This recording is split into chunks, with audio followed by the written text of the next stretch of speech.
Once or twice a week, I stop at McDonald's on the way to work to get breakfast.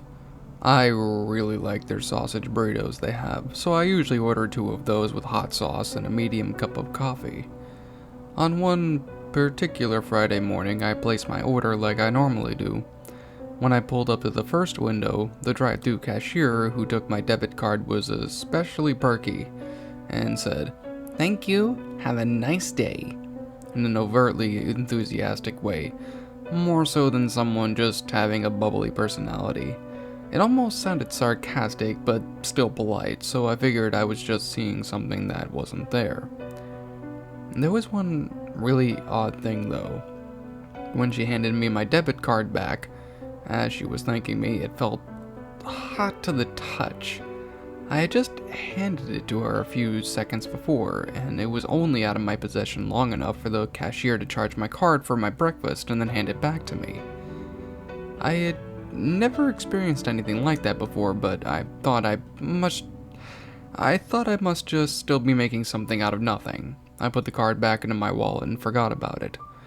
Later that day, during my lunch break, I decided to eat at Taco Bell.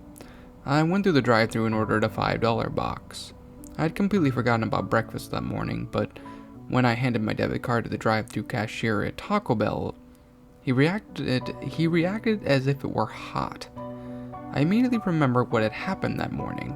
The Taco Bell employee didn't say anything about it, but carefully handed it back to me by its edge. I thought to myself that I was really imagining some strange things and that I should probably go to bed early that night to get caught up on some sleep. It wasn't until the next day that I decided to actually get concerned. When I woke up, I was reading the news on a local news website and I saw a headline that read, "Taco Bell employee dies in bizarre accident." I clicked on the article and there's a picture of the guy who had handed me my debit card to at lunch the day before. According to the article, he had tripped and fallen face first into one of the steamers, which was active and hot. The article reported that witnesses say they saw him fall and scream as his face hit the surface of the steamer. They said that he had put his hands on the counter to push himself up away from it, but began screaming that he was stuck and couldn't pull away.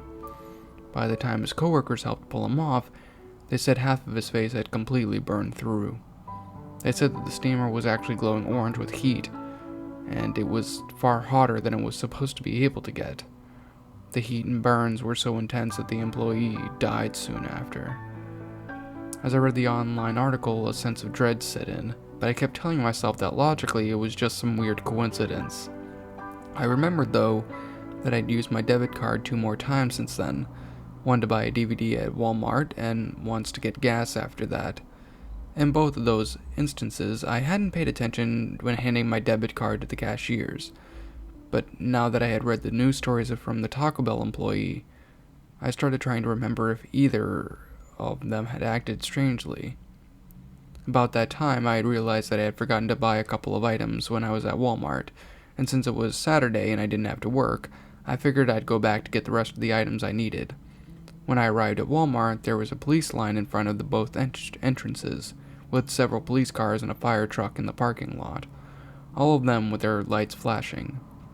There was a lot of Walmart employees standing around in the parking lot, and I asked one of them what had happened. She said that the manager had not given them much information, but that the rumor was that one of the employees had been found hanging by the neck in the back stockroom. Fearing the worst, I asked if it was a man or a woman and asked what the employee looked like. The worker that I was talking to must have thought that it was a bit strange that I wanted to know what the person looked like, but she told me that it was a middle-aged woman. She described that the woman looked like, and it was an exact match to the person who had rung up to my items the night before. When she said that the woman's name was Susan, I knew it was the same woman because I remembered having noticed her name because of some glittery stickers she had on her name tag. At that point, I was genuinely freaked out. I immediately decided to go to the gas station where I'd used my card to get the gas the night before. So that I wouldn't appear obvious, I made up a story saying that the employee from the night before had given me too much change when I had paid for my gas. When I got to the gas station, I asked the person working at the counter if there was any way I can get in touch with the person who was working the previous night, and gave them my made-up story about being given too much change. The worker told me that the worker from the night before wasn't there, but strangely enough, He was supposed to have worked the whole night shift. He told me that he was the other employee's morning relief shift, but that when he arrived that morning, the previous night worker was nowhere to be found. He said he figured that he had left early and was going to report it to the manager, but hadn't yet. I thanked him for his time, gave him the $1 out of my pocket to repay, quote-unquote, and the change back to the store, even though that hadn't happened, and left. After all of this, I decided it was time to go back to the McDonald's store. When I got there, I asked for a manager and asked about the girl that was working at the drive-thru the previous morning when I had bought breakfast. I described her, but the manager just gave me a strange look. He told me that there was only one female worker the previous morning and that she was quite a bit older than the girl I had described. He said that no other female workers were in the restaurant at the time and that the older woman who was working was currently cleaning tables in the dining room. I turned around to look, and the woman I saw was much older and had a completely different hair color and style than the girl who had taken my debit card the day before. The manager also said that there was no employees working there who matched the description I gave them. I rushed home and cut off the debit card and threw it away. An hour later, I opened my wallet and it was right back in the card holder where I normally kept it. Since then, I've tried burning the card, putting it in the dumpster several miles from home, just plain scratching it up. No matter what I do, it keeps returning in perfect condition. When I sleep, I often think that I can see a faint glow and a low humming sound coming from my wallet. When I get out of bed to pick up the wallet, though, it stops. I sometimes think I see over the enthusiastic smile of the girl from McDonald's in front of me in the dark, and often keeps me awake at night. I find myself shivering in the dark, wondering what the heck was going on. I've tried looking for that girl everywhere I go, but I just can't find her. I keep seeing her face and her odd smile, but I just cannot find her. I feel like I should report this to someone, but I'm afraid they'll think that I'm somehow involved in all of this mess.